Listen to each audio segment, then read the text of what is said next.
Greetings and blessings on this Thursday, St. Paul's. I don't know how many of you are aware of this, but today, being the first Thursday of the month of May, 2020, is National Prayer Day. Yes, many years ago, Congress established that the first Thursday in May would be National Prayer Day, a day when all people in the country are called to stop and pray.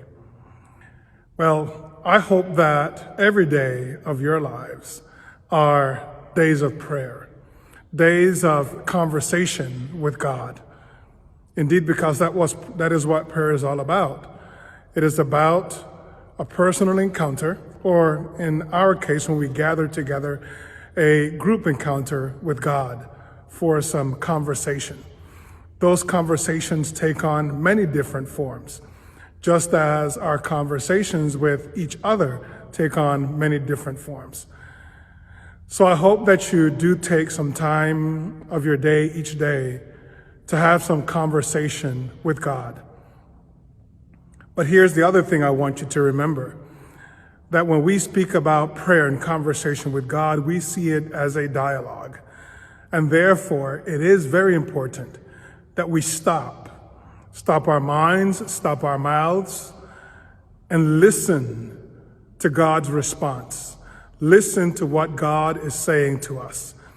Because the wisdom of how we ought to live our lives may lie precisely in hearing what God has to say to us.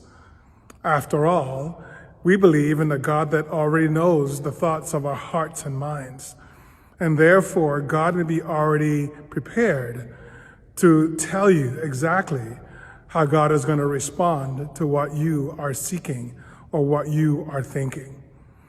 Sometimes in life, we think that God is not listening to us. And in fact, what is happening is that we are not listening to God. So my beloved in Christ, may this day of prayer be a motivation to you to live a life full of prayer. Every moment, every instant of your life, may you find yourself in conversation, deep conversation with God who loves you, who created you, and wants you to be well. Blessings, and may you have a grace-filled day, St. Paul's.